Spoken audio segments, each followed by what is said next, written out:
I'm here today with Ministers Mendicino, Ian, Lametti and Blair and other members of our team to talk about what we're doing to protect communities. It's also important to recognize the leadership of the people joining us today who've been at the forefront of the fight for tougher gun control for years. Thank you so much for joining us. I know at the heart of your journey is often a story of grief and loss, and I thank you for everything you have done to get us to this day. Merci.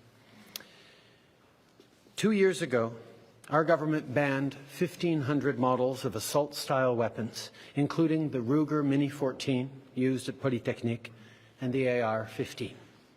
We also expanded background checks to keep firearms out of the wrong hands. We did it because it was what responsible leadership required us to do. And now, as we see gun violence continue to rise, it is our duty to keep taking action.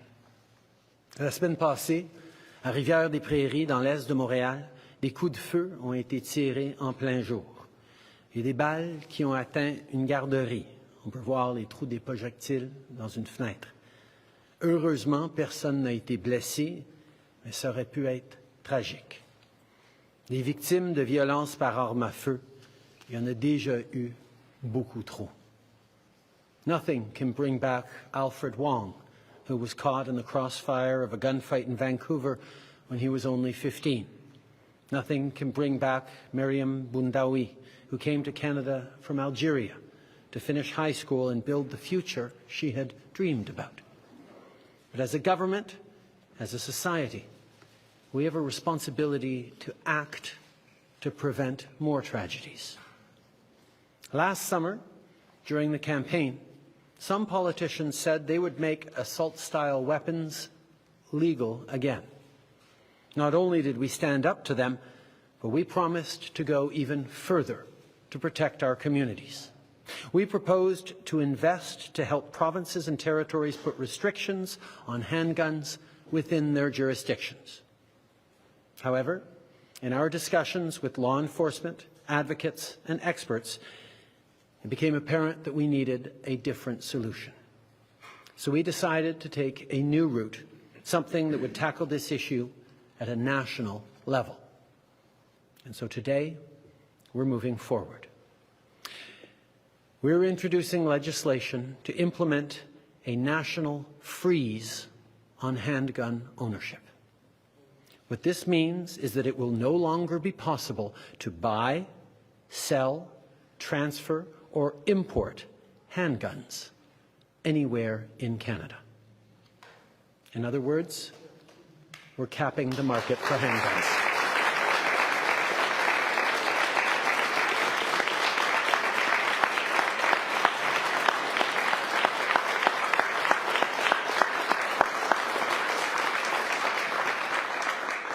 As a further part of this new legislation, we're also fighting gun smuggling and trafficking by increasing maximum criminal penalties and providing more tools for law enforcement to investigate firearm crimes.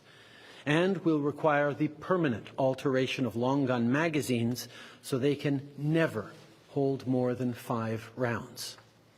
These are actions that doctors, experts, and chiefs of police have been calling for years, and we're acting on their advice.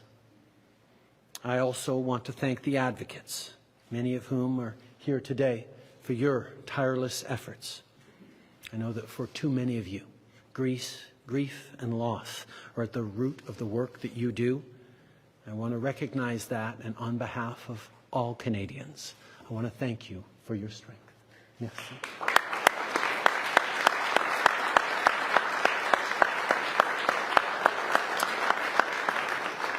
Aujourd'hui, on va de l'avant avec un projet de loi qui va faire en sorte qu'il ne sera plus possible d'acheter, de vendre, de transférer ou d'importer des armes de poing au Canada.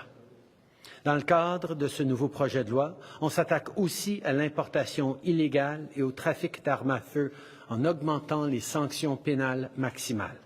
Et on va fournir plus d'outils aux services policiers pour enquêter sur les crimes liés aux armes à feu.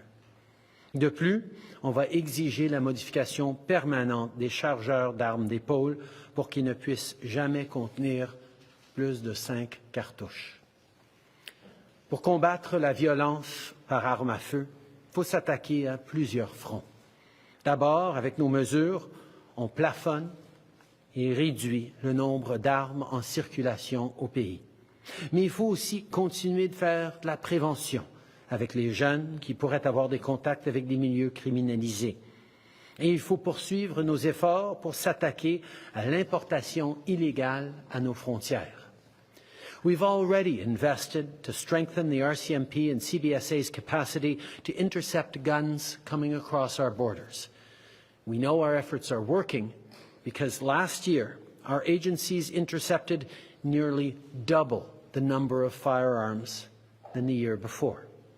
We'll continue doing more to support law enforcement as they tackle the illegal gun market.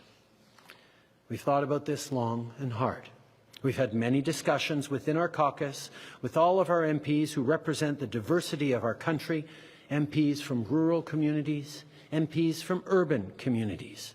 The members of our team here today can tell you that this is not an easy thing to do, but we all agree that it is the responsible thing to do. We recognize that the vast majority of gun owners use them safely and in accordance with the law. But other than using firearms for sport shooting and hunting, there is no reason anyone in Canada should need guns in their everyday lives. And Canadians certainly don't need assault-style weapons that were designed to kill the largest number of people in the shortest amount of time. Canadians are united in wanting more done to keep communities safe and prevent suicides and gender-based violence. And that's exactly why we're here today. Because the consequences are real. Today we're joined by families and friends of victims of gun violence, including the mass shootings at Polytechnique and on the Danforth and at the Quebec City Mosque. Losing a child to gun violence, or a brother, or a sister, or a spouse, or a parent, or a friend. This should never happen. Je vais être honnête, au cours des dernières années, j'ai participé à beaucoup trop de vigiles. J'ai rencontré les proches de trop de victimes. Je pense aux familles à Sainte-Foy, dévastées par cette tuerie. Je pense à ma conversation avec la famille de la gendarme Heidi Stevenson à Portapique et à plein d'autres familles de cette communauté tellement affectées par cette tragédie, ces meurtres. Les politiciens, on est toujours là pour être bons, pour compenser, pour consoler. Et c'est important de le faire, mais c'est aussi notre devoir moral d'agir. Je me souviens encore d'où j'étais quand j'ai appris la nouvelle du massacre à l'école Polytechnique. J'avais 17 ans, j'étais à quelques coins de rue de là, au cégep. On arrive dans un moment comme ça, mal à saisir la profondeur et l'impact de ce qu'on est en train de vivre en tant que communauté, en tant que pays, à apprendre de telles horreurs peuvent se passer. C'est des drames qui ébranlent notre société au complet. Ça marque des générations. Canadians all agree that we need less gun violence. We cannot let the guns debate become so polarized that nothing gets done. We cannot let that happen in our country. And this is about freedom. People should be free to go to the supermarket, their school, or their place of worship without fear. People should be free to go to the park or to a birthday party without worrying about what might happen from a stray bullet. Gun violence is a complex problem, but at the end of the day, the math is really quite simple. the fewer the guns in our communities, the safer everyone will be. I'll now pass it over to Minister Mendicino.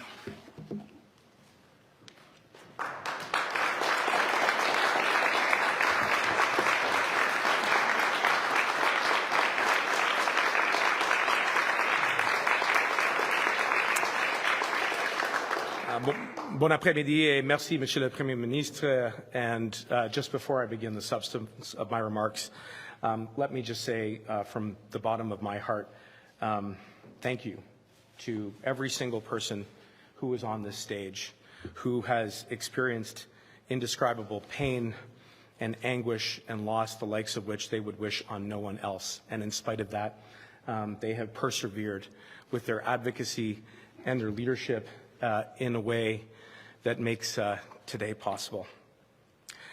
Today, our government introduced Canada's most significant action on gun violence in a generation. Aujourd'hui, notre gouvernement a présenté la mesure la plus importante prise au Canada en matière de violence armée depuis une génération. Combined with the measures we've already put in place, this marks the next significant step in our fight to eliminate gun violence. The bill we just tabled represents a milestone amidst a long and difficult battle which takes place on our streets every single day. It's a battle that has claimed too many lives, leaving empty chairs at the dinner table and empty desks in our classrooms. In recent months, I've had the privilege of meeting families from Truro and Portapique, Nova Scotia, the leaders of the Mosque City in Quebec City, women from École Polytechnique in Montreal, young people affected by the Danforth tragedy in my hometown of Toronto, and many others. I've heard them, I've grieved with them, and I'm proud that many of them are here today because they made this announcement possible. If there's one thing that you've taught me, it's the depth of your strength and spirit. If there's one thing you've shared with me, it's your plea that no one should have to endure the pain you will always carry with you. And if there's one thing I wish I could grant, it would be to bring back what was stolen from you. Nothing can undo the loss that you've suffered. But with Bill C-21, we can do everything in our power to prevent the next tragedy. Avant de souligner certaines dispositions clés de cette proposition législative, définissons clairement le défi que nous attend. Statistique Canada vient de rapporter que les homicides par arme à feu ont augmenté de 37% au cours des 11 dernières années. En 2020, les armes de poing étaient impliquées dans environ 75% des vols avec violence et 60% des homicides. Finalement, les armes de poing étaient impliquées dans plus d'un demi des infractions sexuelles et violentes commises à l'aide d'une arme à feu en 2020, ce qui confirme l'augmentation à l'armement de la violence sexiste liée à la violence armée. In short, we have before us a complex and pernicious problem, and today we're taking it head on. First, as you heard, we're introducing a national freeze on handguns. This means that individuals will be prohibited from buying, selling, importing, or transferring handguns in Canada. Some 55,000 new handguns have been registered on average every year over the last decade, a nearly 75% increase over that period. We're putting an end to that trend. And we are not waiting for this bill to pass to take action. Today, we tabled changes to regulations under the Firearms Act to bring these handgun prohibitions into force as soon as possible.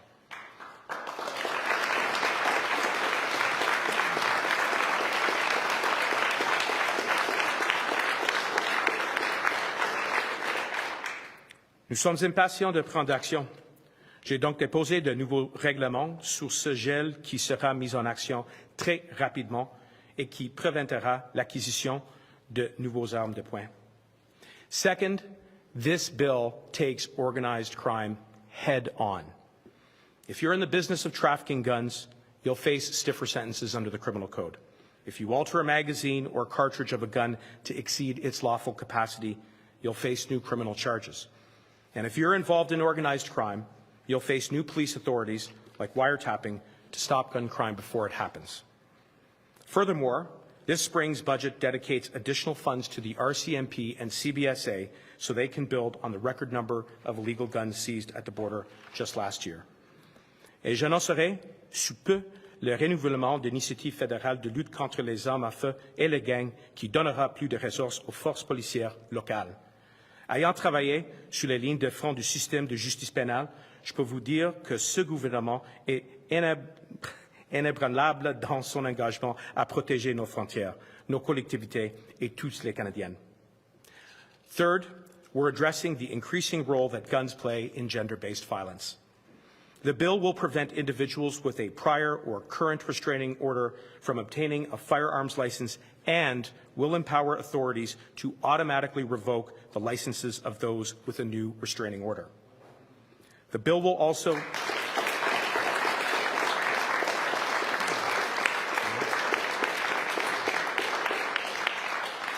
The bill also introduces new red flag laws, allowing courts to remove guns and suspend licenses from someone who poses a danger to themselves or anyone else.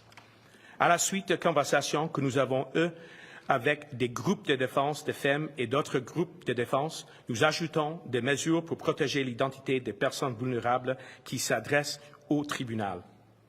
There is no obligation or burden on victims or survivors to use red flag laws. They will simply add another layer of protection. And just last week, I issued a new mandate letter to the Commissioner of the RCMP with specific instructions to ensure law enforcement's response to intimate partner violence is immediate, particularly when a firearm is involved.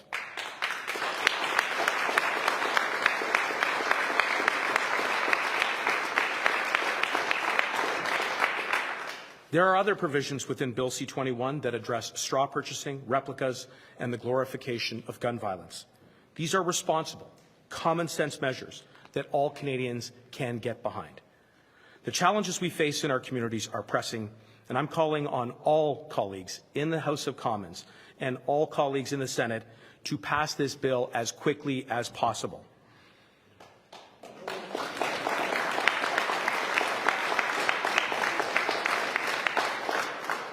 Bill C-21 builds on the action we've already taken. As you heard the Prime Minister say, 2 years ago, we banned AR-15s and other assault-style weapons under the leadership of my friend and colleague, Bill Blair. This important decision prohibited over 1,500 models of assault-style weapons. Since then, over 300 more have been added.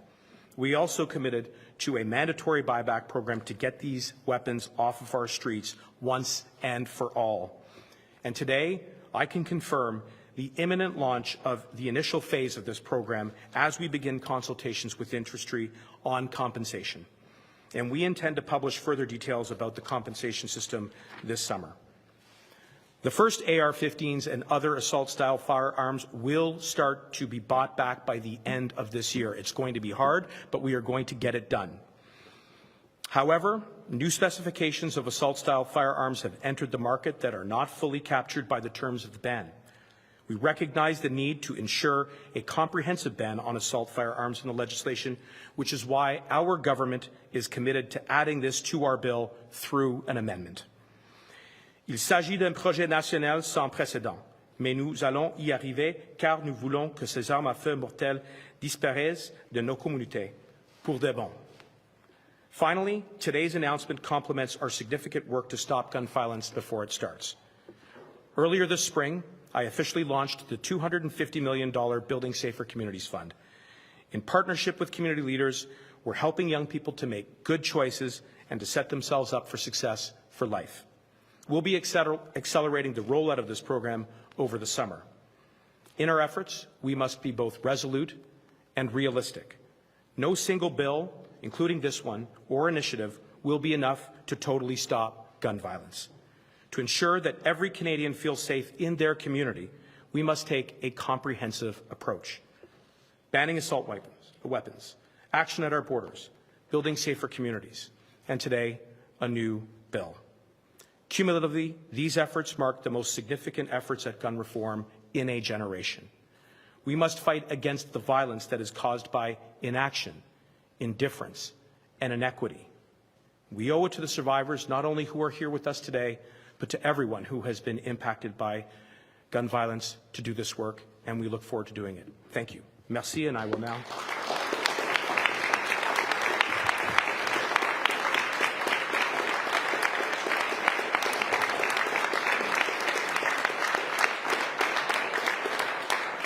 And I will now turn it over to Minister Lametti.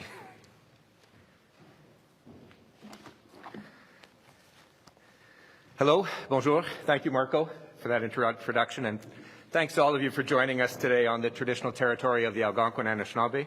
Et en particulier, j'aimerais souligner l'accueil à nos amis qui ont vécu des expériences dans le passé. C'est une obligation de présence pour un Montréalais ici aujourd'hui. Merci. Je veux parler spécifiquement des changements apportés au Code criminel par le projet de loi C-21. Nous savons que pour réduire l'accès aux armes à feu illégales, nous devons réduire le trafic d'armes à nos frontières. Concrètement, les peines maximales pour les infractions de trafic d'armes à feu sont augmentées. Elles passent de 10 à 14 ans.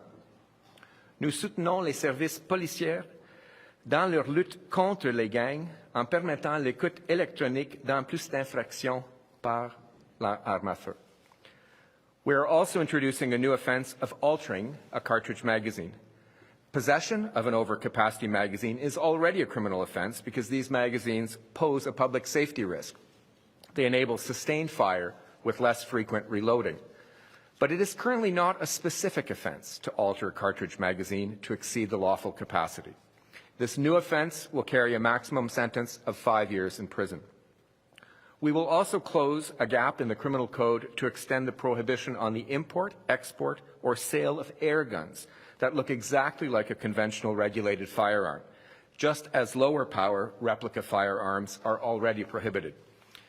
These types of guns pose a public safety risk because they are unregulated, widely available, and indistinguishable from conventional regulated firearms.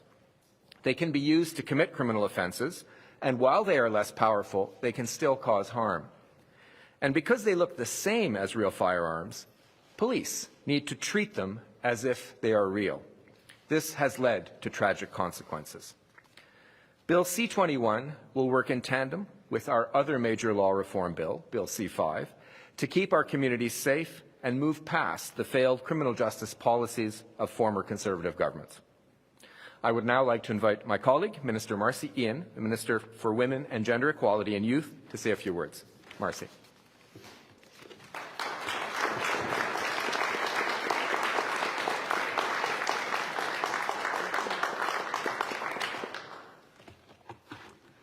Good afternoon. First and foremost, I want to address you, the survivors, the family members, the activists. It means everything that you're standing here with us today. Thank you. Thank you.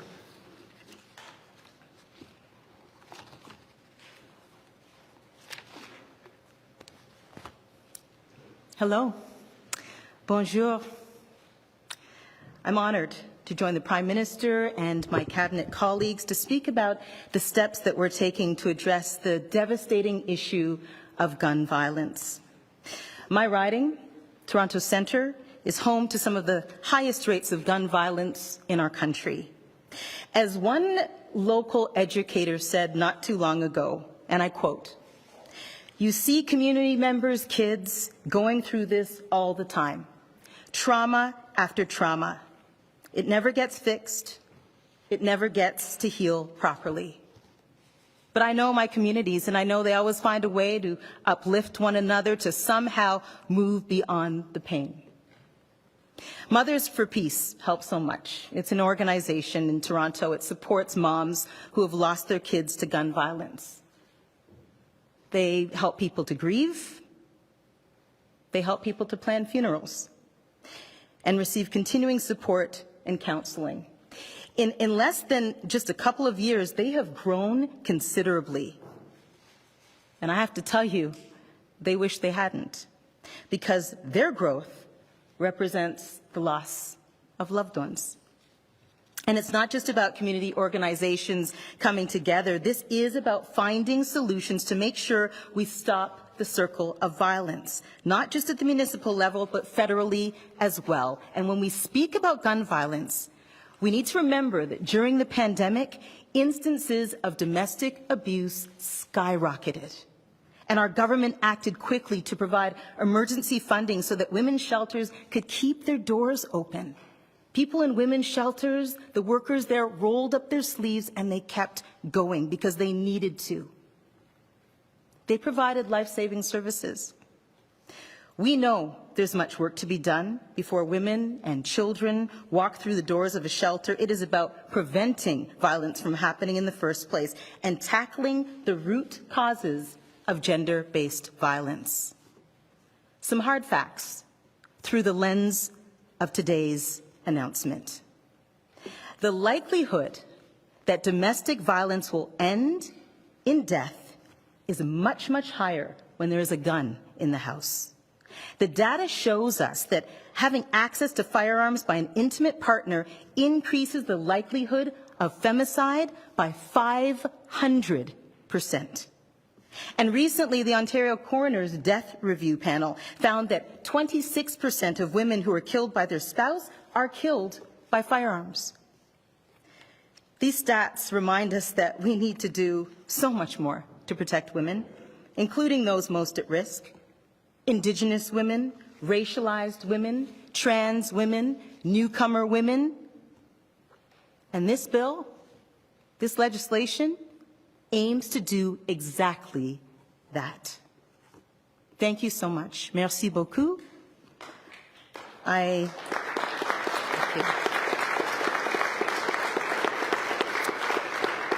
I now have the pleasure of turning the microphone over to my colleague and friend, Minister Bill Blair.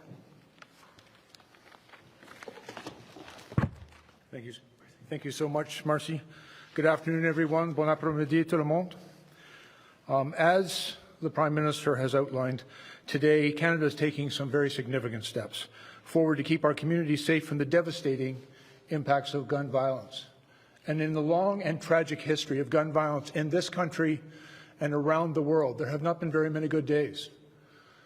And it's entirely appropriate for us to acknowledge everyone who has felt the tragic loss of a loved one, the loss of their sense of safety and security in their own community, and also to acknowledge their unrelenting advocacy on behalf of increasing safety in their communities. And their advocacy has deepened our resolve in order to respond. And since 2015, we've made some progress in our efforts to keep Canadians safe. We've introduced some common sense gun laws. We've invested in our law enforcement communities. And as Mr. Mendicino indicated, we're investing in kids and communities because those make a difference.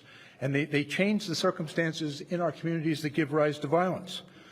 But we also acknowledge there is still so much more that we must do to address the root causes of gun crime, the conditions in communities that lead to violence, and target the ways in which guns get into the hands of people who will seek to do harm with them. I know from some experience there are 3 ways in which criminals gain access to firearms.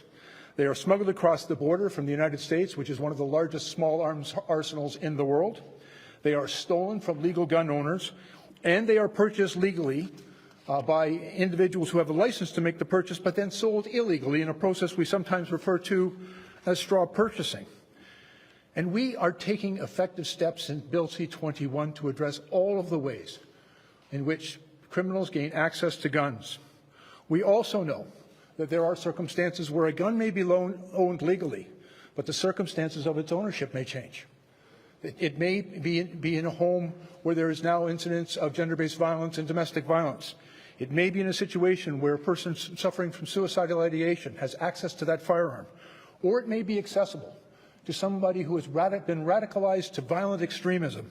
And in those circumstances, we have to have the tools to enable those firearms to be removed from a situation that is dangerous and made deadly by the presence of a firearm. And in this legislation, we are providing law enforcement and our communities. We are empowering Canadians to take action. In Canada, gun ownership is a privilege, not a right. It's a privilege that is earned by those Canadians who adhere to our strict laws, our regulations, and our requirements regarding licensing, training, storage, and use of a firearm. This is a principle that differentiates Canada from many other countries in the world, notably our colleagues and friends to the south. In Canada, guns are only intended to be used for hunting and sport purposes. And let me also acknowledge, as the Prime Minister has done, the overwhelming majority of firearm owners in this country are law-abiding. They are responsible firearm owners. They acquire their firearms legally. They store them securely. They use them responsibly.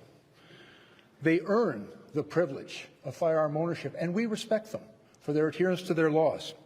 And I know a lot of individuals in the firearm owning community in this country, and I can tell you that they are as concerned with the safe use of firearms and restricting the access that criminals and people intent on violent crime can have to firearms. And I believe that they will understand the importance of the work that we are introducing today to keep our communities safe. There are very few good days in the fight against gun violence, but today is a good day.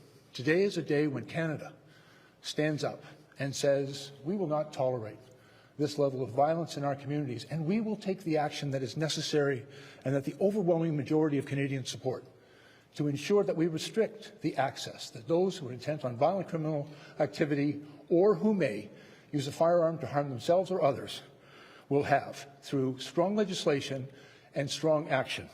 And finally, I would like to thank the advocates for their unrelenting pursuit of a safer Canada for all of us. We are inspired by your example. We've been motivated by your advocacy and by the tragedies that you have shared with us. Thank you very much.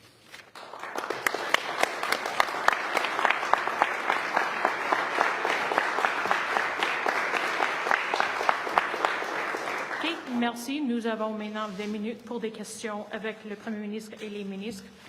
Après ça, il va avoir une opportunité de parler avec les familles et les survivants. We now have 20 minutes for questions with the Prime Minister and ministers. There will be an opportunity afterwards to speak with advocates, survivors and families. On va commencer avec la première question, Ray. Bonjour, Raymond Filion de TVA. Monsieur le Premier ministre, pourquoi un gel sur les armes à feu, les armes de poing, plutôt qu'une interdiction pure et simple d'un océan d'eau? À partir de la journée que cette législation prend effet, ce ne sera plus possible d'acheter, de vendre, de transférer ou d'importer des armes de poing au Canada. C'est une grande étape. Ça va nous permettre de commencer à réduire le nombre d'armes légaux et illégaux dans ce pays. Je comprends que c'est une étape importante, mais c'est une étape qui respecte aussi le fait que la grande majorité des propriétaires d'armes à feu dans ce pays suivent les lois, suivent les règles. My colleague would like to have it in English. As of today, we're passing legislation that, when it is enacted, will make it no longer possible to buy, sell, transfer, or import handguns anywhere in Canada. This is a significant step forward to make our communities safer. It's also a step that is practical, concrete, and real, that respects the fact that the vast majority of gun owners in this country are law-abiding, but will give us more tools to crack down on illegal guns and on the crime that's hitting our communities far too hard from coast to coast to coast. Vous aviez parlé l'an dernier d'un programme de rachat des armes d'assaut, mais c'est un programme optionnel, n'était pas obligatoire. Est-ce qu'il deviendra obligatoire? Je n'ai pas eu le temps de lire tout votre communiqué, il nous a été donné quelques minutes seulement avant là. On a promis de mettre en place, on a mis en place des mesures qui rendent illégales les armes d'assaut dans ce pays. C'est maintenant illégal de les acheter, de les vendre, de les transférer ou même de les utiliser. On a aussi promis un programme de rachat pour ces armes d'assaut. Ce programme de rachat sera obligatoire. La seule alternative, si quelqu'un veut vraiment garder leur arme d'assaut, il sera rendu complètement inopérable en tant qu'arme à feu. C'est la seule condition dans laquelle quelqu'un pourra garder une arme d'assaut, c'est qu'il soit complètement inutile en tant qu'arme à feu. C'est une promesse qu'on a faite et ce programme de rachat sera obligatoire pour les armes d'assaut. Prochaine question.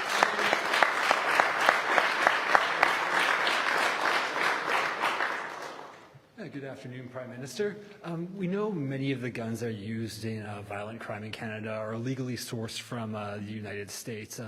Beyond tougher penalties for gun smuggling, what concrete tools are you looking at to limit the amount of guns coming across our borders? As Minister Blair pointed out, there are a number of ways in which illegal guns get to Canada. They are smuggled across from the United States. They are purchased legally and then resold illegally, or they are stolen from illegal gun owners. These measures we're putting forward today crack down on all three of those directions. In terms of gun smuggling, I will say that the investments that we've already made in RCMP and CBSA at our borders has resulted in double the number of illegal guns seized last year as the year before in terms of coming in illegally from the United States. Okay. Il y a trois façons que les armes illégales se retrouvent en circulation au Canada. La première chose, c'est qu'ils sont amenés de façon illégale des États-Unis. Deuxièmement, ils sont achetés légalement, mais vendus illégalement à un tiers parti. Troisièmement, ils sont volés d'un propriétaire qui a ses armes de façon légale. À tous ces niveaux-là, les mesures qu'on annonce aujourd'hui vont renforcer pour contrer ces mesures-là. Par rapport au trafic d'armes des États-Unis, on peut dire que les mesures qu'on a déjà prises jusqu'ici nous ont amenés à intercepter plus que le double des armes l'année passée que ce qu'on avait pris l'année d'avant. On va continuer dans cette envolée-là et rendre ça beaucoup plus difficile d'importer ou de trafiquer des armes des États-Unis vers le Canada. And just going over to the red flag laws, in the previous iterations, advocates were critical of them, saying it put too much onus on people experiencing domestic violence, many of whom don't trust the police or criminal justice system. How do these new red flag laws reconcile some of those concerns that advocates were bringing forward? Obviously, when it comes to gender-based violence, we've all seen the statistics.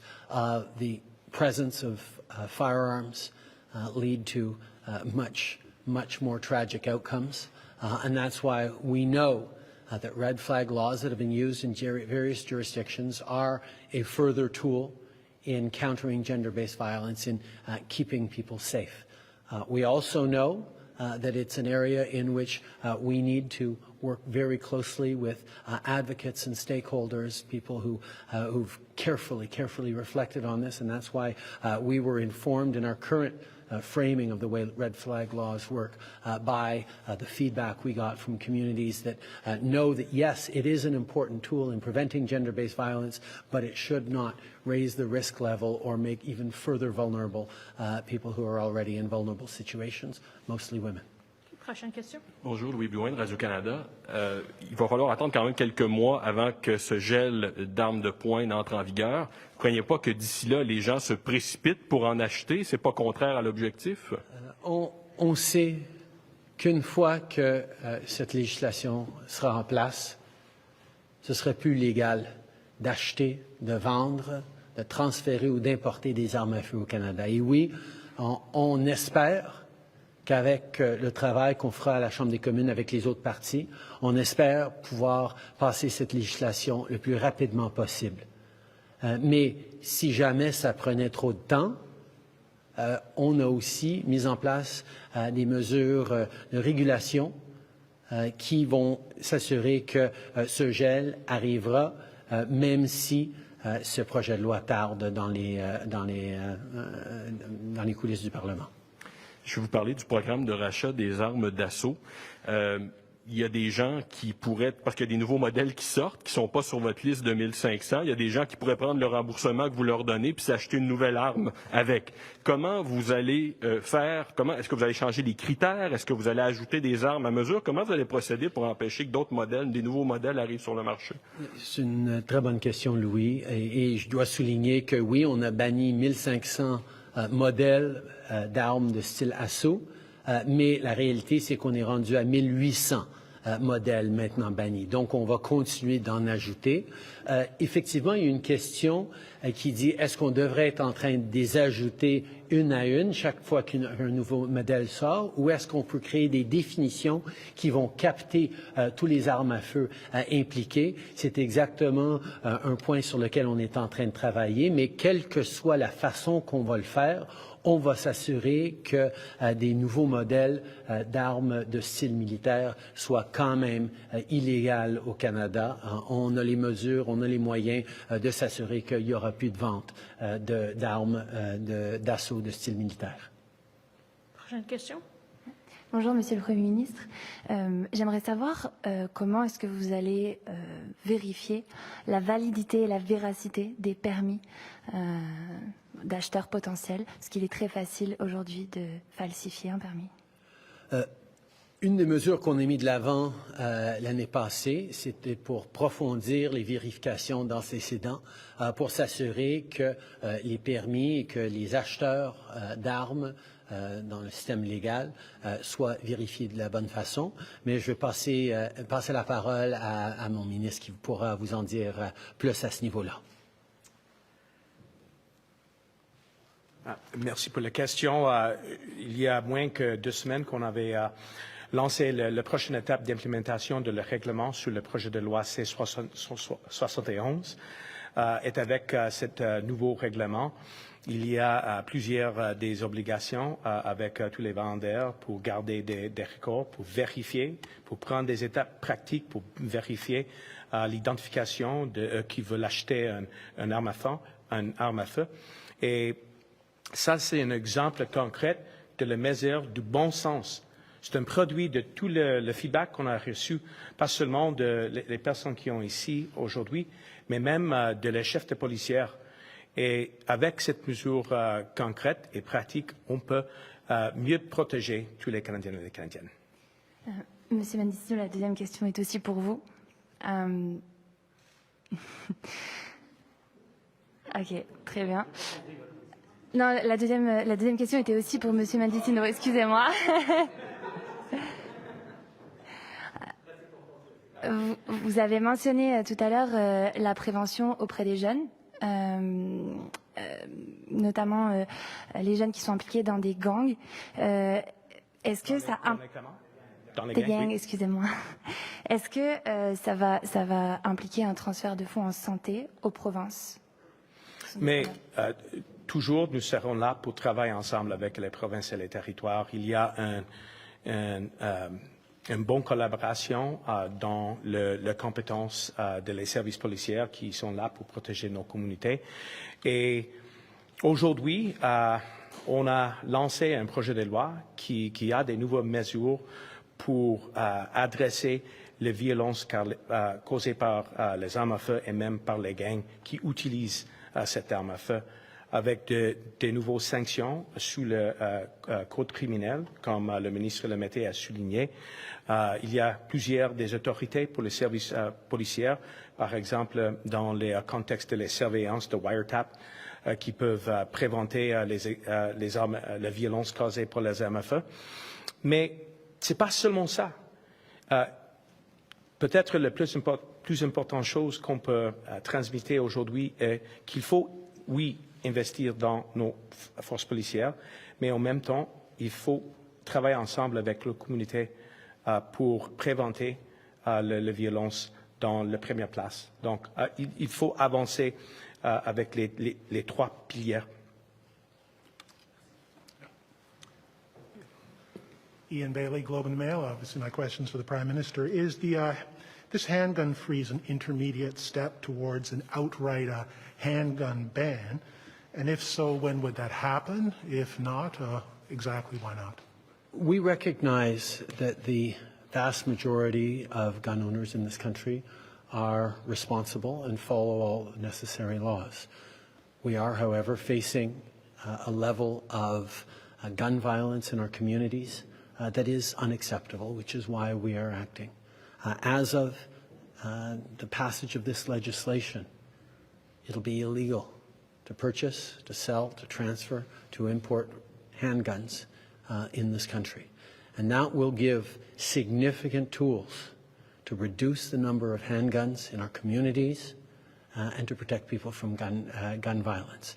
This is a concrete and real national measure that will go a long way towards keeping Canadians safe. On another subject, why has the government not accepted the recommendation in today's Arbor report to move military criminal sexual assault cases to the civilian system, which I understand has been raised previously? I want to begin by thanking Justice Arbor for her extraordinary work on an issue that matters deeply to all Canadians. Transforming the culture in our armed forces to make sure that our armed forces are worthy of the service and sacrifice of the women and men who choose to step up and serve is a priority for all Canadians. And that's why, as a government, we accept the Arbor report, and quite frankly, we're pleased to be able to announce that we will be immediately moving forward on a third of all those recommendations right away, and we will work very closely and rapidly with stakeholders, with survivor groups, with experts in governance and in military to make sure that we're moving forward in the right way and accepting the report fully. Rachel, go ahead. Thank you, Prime Minister. Rachel Haynes from CTV National News. It's been nearly 3 years since the 2019 election when you toured the Danforth and pledged a number of gun and assault rifle changes. However, since then, you've still not banned handguns or implemented a buyback program. How can you guarantee that this is actually the time that your government is going to follow through on these promises? Actually, it's been almost 2 years since we brought in a ban on handguns. As of a couple of years now, it's illegal to buy, to sell, or to use military-style assault weapons in this country. That's done. That was a massive step that Canada took in the right direction towards keeping people safe. And yes, I recognize that there are political parties out there and politicians who say they will reverse and bring back assault-style weapons, but we will ensure that we continue to keep those weapons banned and indeed have announced an obligatory, mandatory buyback program that will be starting this fall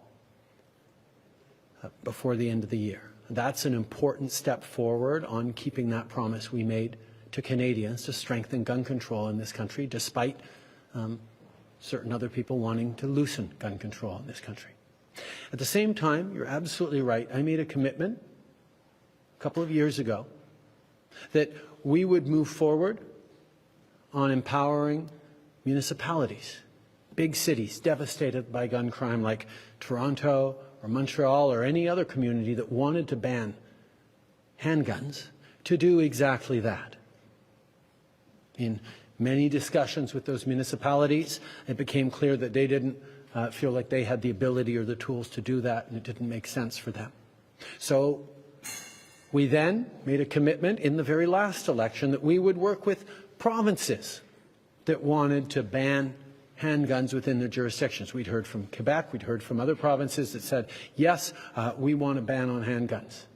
So we looked at it with them. And again, it wasn't something that fit just right. But we made a commitment to Canadians that we were going to take real, concrete steps to strengthen gun control and keep families and communities safe, to prevent more people from suffering the terrible grief that far too many Canadians, including people joining us today, have had to suffer. Which is why, as of the passage of this legislation, which we hope will happen very rapidly, but depends on the will of Parliament, as of the passage of this legislation, It will be illegal to buy, sell, transfer, or import handguns anywhere in Canada. Follow-up? Thank you. And in the past, you've said that you didn't want a mandatory buyback program after examining New Zealand's program, and the previous bill had made that program optional. So what has changed in the past couple of months that now it is being made mandatory? We actually made that shift around the 2019 election and campaigned on it. The fact that the buyback for assault weapons would become mandatory because it was clear that even if assault weapons were illegal to use, which is what we brought in when we brought in the assault weapons ban, there was concern that these guns would continue to be out there. Therefore, we're moving forward with a mandatory buyback on assault weapons, which will kick in by the end of this year. And in the situations where someone chooses to keep that weapon, it needs to be permanently and irrevocably disabled by the government or by experts to make sure that it could never again be used as a firearm. Those are the measures that we committed to taking, and that completes the national ban on assault-style weapons. Next question. Hi, Prime Minister. Julia Wong, CBC News. Public Safety Canada says legally owned guns, including handguns, are not used in the vast majority of gun crimes in Canada, which you have alluded to. So I wonder what difference this national freeze, particularly on sales and transfers, will actually make to people who are already not playing by the rules. We have seen far too many tragedies across this country, far too many incidents of gun violence, particularly with handguns in our streets, in our communities, devastating families, devastating communities from coast to coast to coast, having an extremely high impact of femicide, of gender-based violence, and that's why we're taking action. As of the passage of this legislation, which we hope parties in this House will agree to fast-track, it will be illegal to buy, sell, transfer, or import handguns into this country. We are capping the number of handguns in this country and giving police and border agents more tools to crack down on the illegal importation, theft, and straw purchases of handguns. Follow-up, Julia? Yeah, so I typically work in the prairies, and I expect many legal gun owners there are going to say that this legislation is too far-reaching, that it punishes them, that it goes too far generally. How do you respond to them?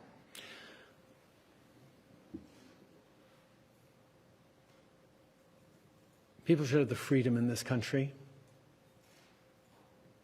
to go to a supermarket, go to a birthday party, walk down the street, play in their yards, gather with families for a picnic without being worried about gun violence. And unfortunately, the reality is, in our country, it is getting worse and has been getting worse over the past years. We need only look south of the border to know that if we do not take action firmly and rapidly, it gets worse and worse and more difficult to counter. That's why, as of this moment, or as of the passage of this legislation, it will be illegal to buy, sell, import, or transfer handguns in this country. Dernière question, JD. Oui, bonjour, Monsieur Trudeau. Avez-vous une idée du coût du programme de rachat des armes d'assaut? Combien ça va coûter? Pour ça, je peux demander au ministre Medicino. Merci pour la question. Comme je vais mentionner dans mes remarques aujourd'hui, on va lancer immédiatement le processus de consultation avec les leaders de l'industrie, eux qui vendent les armes à feu, pour comprendre le paramètre propre pour un système, pour créer un système de compensation, et ça va informer le total coût de le programme de rachat obligatoire. Mais la plus importante chose est le dévouement seront là de le gouvernement de lancer ce programme et de commencer le processus de ramener les armes d'assaut, comme le Premier ministre a dit. Bravo pour votre français, M. Mendicino. Autre question. Vous avez mentionné que, si j'ai bien compris... Pour lui ou... Pour vous, à vous encore, oui. Vous avez mentionné qu'il y avait, à chaque année... Il y avait 57 000 handguns qui étaient enregistrés à chaque année. Chaque année. Ça veut dire qu'avec l'entrée en vigueur de ça, c'est au moins 50 000 de moins d'armes de poing qui seraient en circulation. Est-ce que vous avez une idée du nombre actuel qui est en circulation au pays, au Canada? Combien de handguns sont en circulation à l'heure actuelle au Canada? On pense vers 1 million. Donc, pendant la dernière décennie, l'univers a grandi beaucoup au cause de le nombre, le chiffre que vous comprenez. C'est vers 55 000 par année. Donc, ça arrête aujourd'hui. Et ça, c'est la plus importante chose, qu'on capte le marché. Et ça, c'est une de les façons qu'on peut mieux protéger la communauté. Merci. Ceci met fin à la conférence de presse. That concludes today's press conference.